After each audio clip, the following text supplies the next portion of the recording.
एक और बेटी आई है जिसने अपना जीवन शिव भगवान को अर्पण कर दिया है। दुनियादारी के ठोकर मार के तो 5 मिनट उससे भी मिलवाएंगे अपने।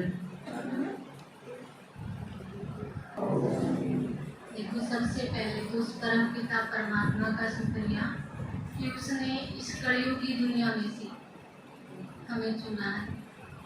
और इतना बड़ा भाग्य कि किसी इंसान ने पसंद नहीं किया, भगवान ने पसंद किया है। और वो भाग्य लिखने की कुदरत परमात्मा ने हमारे हाथ में दे रखी है कि जितना भी बड़ा भाग्य बनाना चाहे हम बना सकते, लेकिन वो भी बढ़ेगा कब? जब उस परमात्मा ने याद करा, उसकी श्रीमत पे चलाएंगे तो परमात्मा भाग्य अपने आप बनाएंगे। तो परमात्मा भी तो वह है कि जितना याद करोगी, जितना शुक्रिया करोगी, इतना ही जीवन वाह वाला बन जाओगा।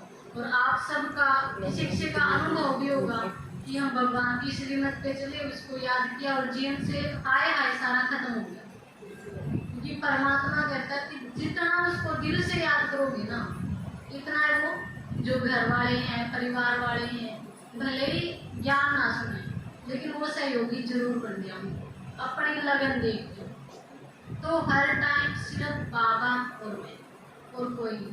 अगर बाबा की श्रीमत पे चलते रहे ना तो किसी की सुनने की जरूरत पड़ेगी। हाँ, पेपर जरूर आएंगे आपके सामने। देखो, अगर हम चलेंगे, जैसे दादाजी भी कई बार बताते हैं ना, अगर घर बनाएंगे तो उसमें मिस्त्री लगेगा तो आवाज़ तो होगी। अगर घर ठीक करवाना तो आवाज़ तो हमें सेंड करनी पड़ेगी। तो इसी तरह घर वाले भी सुधरेंगे और हम भी सुधरेंगे तो घर में आवाज़ तो थोड़ी बहुत होगी। अब आप ये सोचो कि घर भी सुधर जाए और गुड़का भी ना हो, ऐसा तो नहीं हो सकता। अब जैसे आप रोड पे चल रहे हो, आप सोचो कि रोड पे चलते चलते एक भी मोड़ ना आए, ऐसा हो सकता है? जहाँ पे भी जाएंगे तो मोड़ तो आएगा। तो जितने भी पेपर हमारे सामने आएंगे वो हमें ऊपर उठाने के लिए आएंगे। अगर पेपर आए तो आप ये सोचो क्यों हो गया, कैसे हो गया, हमें तो भगवान भी मिल गया, मुरली भी सुन ली, याद भी कर लिया, फिर भी ये पेपर, फिर भी बीमारी, फिर भी घर वाले मानते नहीं हमारी। तो बाबा को अगर घर में सुधारना तो पेपर भी आएंगे। जैसे बच्चों के पेपर होते हैं, आप सोचो कि बच्चों के पेपर ही ना हुए तो अगली क्लास में जाएगा। तो जितने भी ज्ञान में पेपर आते हैं वो हमें ऊपर उठाने के लिए आएंगे।